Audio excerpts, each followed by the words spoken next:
నమస్తే, నేను Kittu. Welcome to BRK news. ఈరోజు మనతో పాటు అడ్వకేట్ నరేష్ శుంకాల గారు మనతో ఉన్నారు. అతన్ని అడిగి ట్రెండింగ్ టాపిక్స్ గురించి మాట్లాడే ప్రయత్నం అయితే చేద్దాం. సో సార్తో మాట్లాడదాం. నమస్తే సార్. నమస్తే సార్, బేసిక్గా బయాసన్నీ యాదవ్ గురించి మీకు తెలిసే ఉంటుంది. యూట్యూబర్ అయ్యుండి నాకు పాకిస్తాన్కి సపోర్ట్ చేశాడని చెప్పేసి ఎన్ఐఏ అరెస్ట్ చేసిందని కొన్ని అభియోగాలు వినిపిస్తుంది. బేసిక్గా ఎన్ఐఏ ఎందుకు అరెస్ట్ చేస్తుంది? ఎన్ఐఏ యొక్క పని ఏంటి సార్? ఎన్ఐఏ అంటే కనుక నేషనల్ ఇన్వెస్టిగేషన్ ఏజెన్సీ కదా. ఈ ఎన్ఐఏ యొక్క పాత్ర ఏంటి అంటే కనుక దేశ యొక్క సమగ్రత గురించి కానీ, సోవరెనిటీకి సంబంధించి కానీ, సెక్యూరిటీకి సంబంధించి కానీ ఏదైనా సరే ఎవరైనా కూడా ప్రమాదకరంలో పెట్టేటువంటి పరిస్థితి కనిపించినట్లయితే కనుక అటువంటి వ్యక్తుల్ని విచారించడానికి ఎన్ఐఏ అనేది తెర మీదకి రావడం జరుగుతుంది. ఎస్పెషల్లీ దేశం యొక్క సమగ్రత, శాంతిని డిస్టర్బ్ చేసే విధంగా, అదేవిధంగా దేశంలో కుట్రలు పన్నడానికి, అలజడి సృష్టించడానికి ఏవైనా సంఘ వ్యతిరేక కార్యక్రమాలు కానీ, అదేవిధంగా టెర్రరిస్ట్ యాక్టివిటీకి సంబంధించిన ఎస్పెషల్లీ యాక్టివిటీస్ ఎవరైనా చేస్తున్నట్లయితే కనుక ఎన్ఐఏ అనేది తెర మీదకి రావడం జరుగుతుంది. సో ఎన్ఐఏ అధికారులు సదరు నిందితులుగా పిలువబడుతున్న వ్యక్తుల్ని అదుపులోకి తీసుకోవడము, వాళ్ళ మీద కేసులు బుక్ చేయడము, వాళ్ళు ఇన్వెస్టిగేషన్ చేయడము, సంబంధించిన కోర్టులో ప్రవేశపెట్టడము, ఇవన్నీ కూడా ఎన్ఐఏ గొప్ప. అంటే ఎన్ఐఏ అనేది జస్ట్ ఆరోపణ వస్తే అరెస్ట్ చేసేస్తారా వాళ్ళ మీద? అంటే ప్రూవ్ అవ్వకనే చేశారా లేదా అనేది అవ్వకుండానే అరెస్ట్ చేస్తారంటారా? వాళ్ళ దగ్గర ఇన్ఫర్మేషన్, సఫిషియెంట్ ఇన్ఫర్మేషన్ ఉన్నప్పుడు అరెస్ట్ చేసే అధికారము ఎన్ఐఏ అధికారులకు ఉంది. నాట్ ఓన్లీ ఎన్ఐఏ అధికారులు, పోలీస్ అధికారులు కూడా ఉంటారు. అంటే విచారణ ఎలా జరుగుతుంది సార్? అంటే విచారణ ఏ విధంగా జరుగుతుంది అంటే కనుక వాళ్ళకి ఏదైనా టిప్ ఆఫ్ ఉన్నప్పుడు, అంటే ఎటువంటి ఏదైనా ఇన్ఫర్మేషన్ ఉన్నప్పుడు, ఏదైనా సరే లా ఎన్ఫోర్స్మెంట్ ఏజెన్సీకి ఒక నేరానికి సంబంధించి ప్రైమా ఫేసి ఇన్ఫర్మేషన్ ఉన్నప్పుడు, ప్రాథమిక సమాచారం ఉన్నప్పుడు, దాని ఆధారంగా దానికి కారకులు ఎవరైతే ఉన్నారో, కుట్రలు ఎవరైతే చేస్తున్నారో వాళ్ళని అదుపులోకి తీసుకొని విచారించడానికి సంపూర్ణమైన అధికారాలు ఎన్ఫోర్స్మెంట్ అథారిటీస్ ఉన్నాయి. ఎన్ఫోర్స్మెంట్ అథారిటీస్ అంటే ఎన్ఐఏ కావచ్చు, ఎస్బీ కావచ్చు, పోలీస్ ఏజెన్సీస్ కావచ్చు, ఈ విధమైన ఏజెన్సీస్ ఎవరైనా కూడా. సో అదుపులోకి తీసుకుని విచారించిన తర్వాత ఆ విచారణల్లో ఎవరెవరి పేర్లు చెప్పారు, ఎవరెవరికి సంబంధం ఉంది, ఏ విధంగా కుట్ర చేయడానికి వీళ్ళు వ్యూహాలు రచించారు, ఎవరితో కలిసి రచించారు అనేవన్నీ కూడా తెర మీదకి వస్తాయి. దాని ఆధారంగా కూడా ఎఫ్ఐఆర్ రిజిస్టర్ కాబట్టడం జరుగుతుంది, కోర్టులో ప్రవేశపెట్టడం జరుగుతుంది. ప్రవేశపెట్టినప్పుడు వీళ్ళు విచారణలో ఏ యొక్క అంశాలని కనుగొన్నారో కూడా రిమాండ్ కేసు రూపంలో సంబంధించిన మెజిస్ట్రేట్ వారి ముందుకి తీసుకురావడం జరుగుతుంది. అంటే 4 times పాకిస్తాన్ వెళ్ళాడు, 2 months అక్కడే ఉన్నాడని చెప్తున్నారు. అంటే లీగల్గా ఎలా ఉంటుంది సార్? ఒక పాస్పోర్ట్ తీసుకోవడం కానీ, పాకిస్తాన్ మన శత్రుదేశమైన పాకిస్తాన్ వెళ్ళాలంటే బేసిక్గా ఒక పాస్పోర్ట్ రావాలంటే పోలీసులు అంతా విచారించిన తర్వాత ఒక పాస్పోర్ట్ ఇస్తారు. సో ఆ పాస్పోర్ట్ని పాకిస్తాన్కి వెళ్ళాలంటే కూడా కొన్ని రూల్స్, రెగ్యులేషన్స్ అనేవి ఉంటాయి. లీగల్గా ఎలాంటి ప్రొసీజర్ ఉంటుంది? ఇక్కడ పాస్పోర్ట్ అనేది ఏ దేశము ఆ దేశ పౌరులకు ఇచ్చేటువంటి డాక్యుమెంట్ అండి. ఆ దేశ పౌరుల కింద జాతీయతను బేస్ చేసుకుని ఇచ్చే డాక్యుమెంట్. దాన్ని బేస్ చేసుకుని మనం ఏదైనా దేశం వెళ్ళాలి అని అంటే కనుక వీసా అనేది తెర మీదకి రావడం జరుగుతుంది. ముఖ్యంగా మిగిలిన దేశాలతో కంపేర్ చేస్తే పాకిస్తాన్ అనేది మనకి శత్రు దేశంగా ఉంది మొదటి నుంచి కూడా. అటువంటి దేశానికి ఎవరైనా సరే మన దేశం నుంచి వెళ్లాల్సి వస్తే ఏ కారణం చేత వెళ్తున్నారు, ఎందుకు వెళ్తున్నారు అని చెప్పి దానికి ఒక ఇంటర్వ్యూ ప్రొసీజర్ అనేది జరగడం జరుగుతుంది. క్రిమినల్ యాంటిసిడెంట్స్ అనేది వాళ్ళు వెరిఫై చేయడం జరుగుతుంది. ఇవన్నీ వెరిఫై చేసిన తర్వాత మినిస్ట్రీ ఆఫ్ ఎక్స్టర్నల్ అఫైర్స్ నుంచి కూడా ఇన్ఫర్మేషన్ అంతా తెచ్చుకుని అన్నీ ప్రాపర్గా ఉన్నాయి అనుకున్న తర్వాత మాత్రమే ఈ యొక్క వీసా అనేది జారీ చేయడం జరుగుతుంది. అప్పుడే దేశం నుంచి ఆ యొక్క దేశానికి వెళ్ళడానికి పర్మిషన్ అనేది ఇవ్వడం జరుగుతుంది. సో చాలామంది యూట్యూబర్స్ కానీ కొంతమంది అంటున్న కొన్ని వర్డ్స్ ఏంటంటే, మన ఇండియన్ పాస్పోర్ట్ ఉంటేనే మన ఇండియాలో ఎఫ్ఐఆర్ నమోదు చేయడానికి అవుతుంది. ఇఫ్ ఇన్ కేసు ఒక వ్యక్తికి యుఎస్ పాస్పోర్ట్ కానీ లేకపోతే ఇంకా వేరే ఇతర దేశాల పాస్పోర్ట్ ఉన్నప్పుడు ఎఫ్ఐఆర్ చేయడానికి అవ్వదని చెప్తున్నారు. ఇది ఎంతవరకు రైట్ సార్? ఈ రోజు మనం బంజారా హిల్స్ లో కానీ, జూబ్లీ హిల్స్ లో కానీ, అదే సైనిక్పురి లాంటి ఏరియాలో కానీ మనం చూసుకున్నట్లయితే కనుక నీగ్రోస్ ఆఫ్రికా నుంచి ఇక్కడ చదువుకోవడానికి వచ్చి ఆ దేశం యొక్క పాస్పోర్ట్ మీదే కదా ఇక్కడికి వస్తున్నారు. ఏం చేస్తున్నారు? వచ్చి డ్రగ్స్ సప్లై చేస్తున్నారు. ఈ రోజు మీరు చెంచల్గూడ జైలుకి వెళ్తారా, చలపల్లి జైలుకి వెళ్తారా? ఎంతమంది బయట దేశస్తులు డ్రగ్స్ అమ్ముతూ పట్టుబడుతూ జైలు జీవితం గడుపుతున్నారు. ఎవరు చెప్పారు అరెస్ట్ చేయడానికి వీలు లేదు అని చెప్పారు? అంటే కొంతమంది యూట్యూబర్స్ అండ్ పర్టికులర్గా నా మీద ఎఫ్ఐఆర్ అవ్వదు, నాది ఎందుకంటే యూఎస్కి సంబంధించినటువంటి పాస్పోర్ట్ నా మీద అవ్వదని కూడా అంటే క్లియర్ కట్ చెప్తున్నారు వీడియోస్.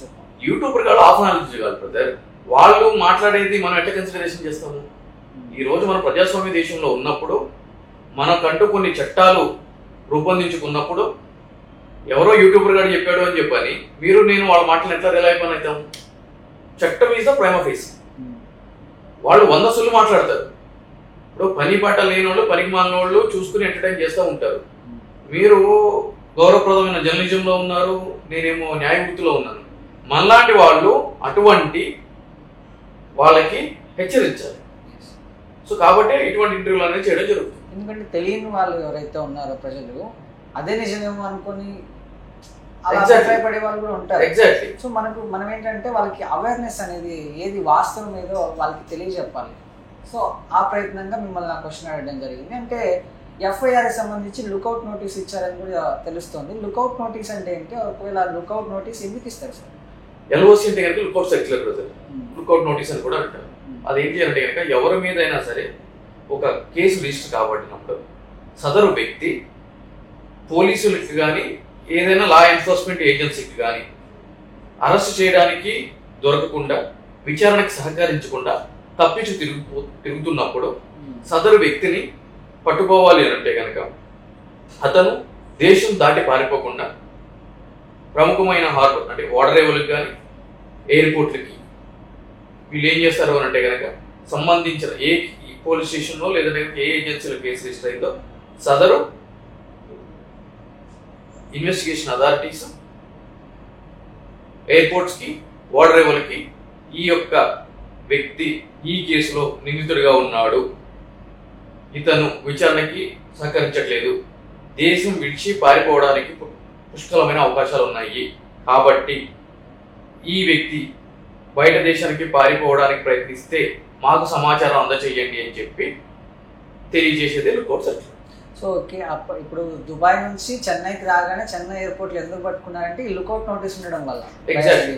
అంటే అంతకు ముందు బెట్టింగ్ యాప్స్ గురించి అతని మీద సూర్యాపేటలో ఒక ఎఫ్ఐఆర్ అనేది రిజిస్టర్ కావడం జరిగింది. ఆ విచారణకి రావడానికి అతను అందుబాటులో రాలేదు. సో కాబట్టి లుకౌట్ సర్క్యులర్ అనేది ఇష్యూ చేయడం జరిగింది.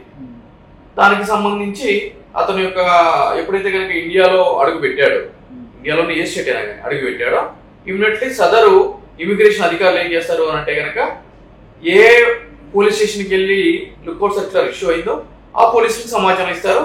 ఈ పోలీసులు వెళ్ళి అటువంటి వ్యక్తులను అదుపులోకి తీసుకుంటారు. సో ఇప్పుడు లుకౌట్ నోటీస్ అంటే ఆల్ ఓవర్ ఇండియా వైడ్ గా ప్రతి ఎయిర్పోర్ట్ కానీ ప్రతి ఓడరేవ్ కానీ కంపల్సరీ ఉంటుంది.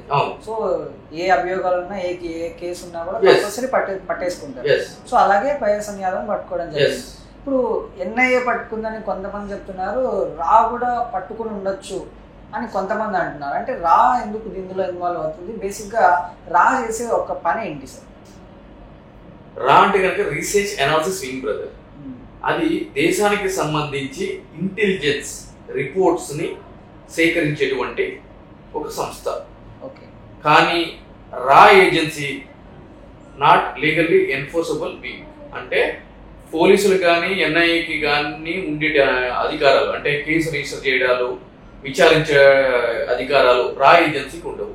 రా ఏజెన్సీ ఎప్పుడూ కూడా విదేశాలకి సంబంధించి, మన దేశానికి సంబంధించి ఈ దేశాల మధ్య జరుగుతున్న వ్యవహారాలు, ముఖ్యంగా శాంతి భద్రతలు, రక్షణకు సంబంధించి, అదేవిధంగా దేశంలో జరుగుతున్న లేదంటే జరగబోయే కుట్రల గురించి సమాచారాన్ని సేకరించి సంబంధించిన సంస్థల్ని అలర్ట్ చేసే సంస్థే రా.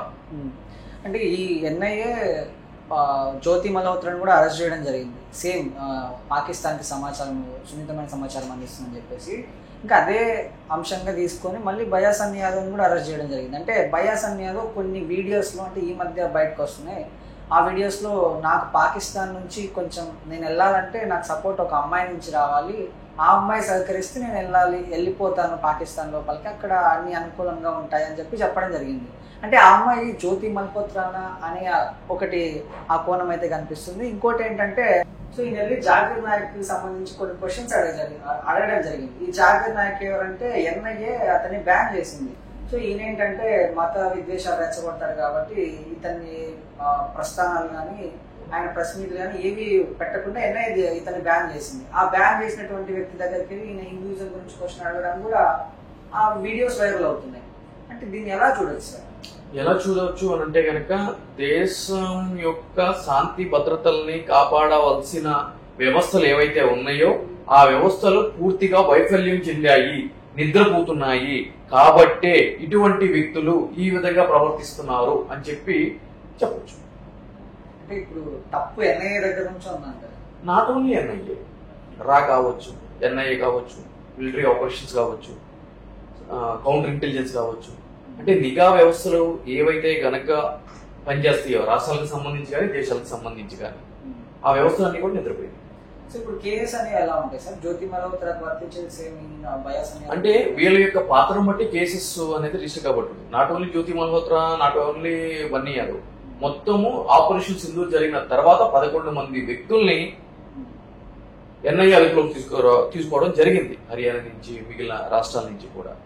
సో దేశ సమగ్రతకి, సార్వభౌమత్వానికి, శాంతి భద్రతలకి సంబంధించిన అంశం కాబట్టి రాజద్రోహం కేసులు కూడా దీంట్లో పెట్టే అవకాశాలు ఉంటాయి. సెక్షన్ తీవ్రతరమైన సెక్షన్స్ ఉంటాయి, జీవితకాలపు శిక్షలు పడేటటువంటి సెక్షన్స్ దీంట్లో ఉంటాయి. వాళ్ళ యొక్క పాత్రని వేధించు. ఇఫ్ ఇన్ కేసు ప్రూవ్ అయింది అనుకో, ఇప్పుడు బయాస్ అనేది తప్పు చేశాడు అని ప్రూవ్ అయితే ఇంకా జీవితాంతం జైల్లో ఉండాల్సిన పరిస్థితి ఇంకా బయటకు వచ్చింది. సో అంటే bias Yadav parents habeas corpus petition అనేది ఒకటి వేశారు కోర్టులో అని చెప్పి చెప్తున్నారు. అంటే అసలు ఆ పిటిషన్ ఏంటి సార్? అసలు ఎందుకు వేశారు అది? ఏబిఎస్ కార్పస్ పిటిషన్ అని అంటే కనుక టు హ్యావ్ ఏ బాడీ అని చెప్పాను. అంటే మీకు రాజ్యాంగంలో ఆర్టికల్ 226 లో, అదేవిధంగా ఆర్టికల్ 32. 226 అంటే కనుక హైకోర్టు యొక్క అధికార పరిధి, 32 అని అంటే కనుక సుప్రీంకోర్టు యొక్క అధికార పరిధి. దీని ప్రకారం ఏంటి అంటే కనుక ఒక మనిషి స్వేచ్ఛగా జీవించడానికి భంగం వాటిల్లినప్పుడు ఆర్టికల్ 21 ఏం చెప్తుంది అని అంటే కనుక వ్యక్తి స్వేచ్ఛగా జీవించేటువంటి హక్కు ఉంది అని చెప్తుంది. అటువంటి హక్కులకి భంగం కలిగినప్పుడు ఆ భంగం కలిగించి ఆ యొక్క వ్యక్తిని నిర్దాక్షిణ్యంగా ఎటువంటి చట్టం కూడా పాటించకుండా నిర్బంధించినప్పుడు చట్ట వ్యతిరేకంగా ఆర్టికల్ 226 లో హైకోర్టులో వేసే writ petition habeas corpus petition అని చెప్పని అంటాము. దాని ప్రకారం ఏం జరుగుతుంది అని అంటే కనుక ఎవరైతే గనక బంధించబడ్డాడు, డిటైన్ అని అంటున్నామో ఆ వ్యక్తిని కోర్టులో జడ్జి వారి ముందు ప్రవేశపెట్టే విధంగా సంబంధించిన, అంటే మనకి ఎవరికైతే కనుక అనుమానం ఉందో, పోలీసు అయితే పోలీసు, ఎన్ఐఏ, రా అయితే రా, వాళ్ళని ఆదేశించండి అని చెప్పి కోరేటువంటిది ఈ యొక్క ఏబిఎస్ కార్పస్. సో ఇప్పుడు ఈ పిటిషన్ వేస్తే కంపల్సరీ కోర్టులో ఎవరైతే కనిపించుకున్న వ్యక్తి ఉన్నారో ఆయన కంపల్సరీ హాజరుపరచాల్సిందే. అయితే దానికి సంబంధించి ఎవరి మీద అయితే గనక ఆరోపణలు ఉన్నాయో, ఎవరైతే గనక అరెస్ట్ చేశారని చెప్పి అని అనుకుంటున్నారో ఆ యొక్క సంస్థలు తీసుకువెళ్తే మేము తీసుకెళ్లాము అని చెప్పి చెప్తారు. సో స్వయం కేసు రిజిస్టర్ అయింది, ఈ కేసు రిజిస్ట్రేషన్ లో భాగంగా మేము విచారణ చేస్తున్నాము అని చెప్పి చెప్తారు. లేదు అంటే గనక కోర్టులో హాజరుపరిచాము, సంబంధించిన కోర్టు జ్యుడిషియల్ రిమాండ్ పంపించింది, అతను మా యొక్క పరిధిలో లేడు, కోర్టు విధించినటువంటి జ్యుడిషియల్ రిమాండ్ ఏదైతే ఉందో ఆ యొక్క కోర్టు పరిధిలో ఉన్న సబ్ జైల్లో ఉన్నాడు లేదా సెంట్రల్ జైల్లో ఉన్నాడు అని చెప్పని వాళ్ళు వివరాలు కోర్టుకు తెలియజేయడం జరుగుతుంది. ఒకవేళ అతను వీళ్ళ యొక్క ఆధీనంలో ఉంటే మాత్రం తప్పనిసరిగా తీసుకొచ్చి కోర్టులో ప్రవేశపెట్టడం జరుగుతుంది. అంటే బట్ ఎన్ఐఏ విచారణ ఎలా చేస్తుందంటే ఎక్కడ చేస్తుంది, ఎలా చేస్తుంది అనేది ఎవరికి తెలియకుండా పూర్తిగా ఇది తెలియకుండానే చేస్తుందని చెప్పడం జరిగింది. ఇఫ్ ఇన్ కేసు ఇప్పుడు ఈ పిటిషన్ వేసుకున్న తర్వాత ఇప్పుడు బయటపడే ఛాన్సెస్ కూడా ఉన్నాయి. అవును, విచారణ అయిపోయి ఉంటుంది కదా. నేను ఏమంటున్నానంటే కనుక ఈ పిటిషన్ వేసిన తర్వాత అవును మేము తీసుకెళ్లాము, విచారించాము, కేసు రిజిస్టర్ చేశాము, కోర్టులో ప్రొడ్యూస్ చేసేసాము అని చెప్తుంది. విచారణ అంటే కనుక సంవత్సరాల కొద్దీ విచారణ జరపరు కదా బ్రదర్. అంటే విచారణలో కొట్టడం అలాంటివి ఉంటాయి అంటే అఫీషియల్ గా ఏముండో అన్అఫీషియల్ గా ఉంది. సో ఇప్పుడు యాజ్ అడ్వకేట్ గా మీరు ఇలాంటి కేసెస్ ఎదుర్కోకుండా కానీ బేసిక్ గా పౌరులు చాలా మంది, మన ట్రావెలర్స్ చాలా మంది ఉన్నారు మనకు సంబంధించి, తెలుగు వాళ్ళు కానీ ఇంకా యూత్ చాలా మంది కూడా ట్రావెలర్ గా మారడం, తిరగడం ఇలాంటివి జరుగుతున్నాయి వేరే దేశాల్లో. కొంతమంది నడకని కానీ, కొంతమంది సైకిల్ మీద, బైక్ మీద రకరకాలుగా వెళ్తున్నారు. యాజ్ అడ్వకేట్ గా మీరు ఇచ్చే సజెషన్స్ ఏంటి సార్? సజెషన్స్ ఒకటేనండి. ఇప్పుడు మనం సజెషన్స్ తీసుకునే పరిస్థితుల్లో వాళ్ళు లేరు. ఎందుకంటే వాళ్ళ కొమ్ములు మలిచిపోయినాయి, వాళ్ళ ఫాలోవర్స్ ఎక్కువగా ఉన్నారు. నేను చెప్తే ఈ రోజు 1 కోటి మంది వినే పరిస్థితి ఉంది, నేను ఒకటి చెప్తే వినేది ఏంటి అనే పరిస్థితుల్లో వాళ్ళు కూపట్టు కొట్టుకునే పరిస్థితుల్లో యూట్యూబర్స్ ఈ రోజు ఉన్నారు. సో కాబట్టి ఆ యొక్క అహం తల మీదకి ఎక్కి ఇటువంటి పనులు చేస్తూ ఉంటారు. అంటే ఏ దేశం యొక్క కూడు తింటున్నారో ఆ దేశానికే వెన్నుపోటు పొడిచే విధంగా వీళ్ళు వ్యవహరిస్తున్నారు. వీళ్ళు తెలియక వినుకోవట్లేదు, కావాలని చెప్పి చేస్తున్నారు. ఆ విషయాన్ని మనం గమనించాలి ఇక్కడ. మీరు ఐఎస్ఐకి పనిచేసి దేశానికి సంబంధించిన మిలిటరీ యొక్క స్థావరాలకు సంబంధించిన దేశ సమగ్రతకి సంబంధించిన కీలక సమాచారాన్ని మీరు శత్రు దేశానికి పోయి ఆ శత్రు దేశానికి సమాచారం అందజేస్తున్న వ్యక్తులతో కలిసి మీరు చేరవేస్తున్నారు అని అంటే కనుక మీరు తెలియక ఇరుక్కున్నట్ట, తెలిసి మీరు కావాలని చెప్పి చేస్తున్నట్ట, ఇది మనం గమనించాలి కదా brother. Thank you so much.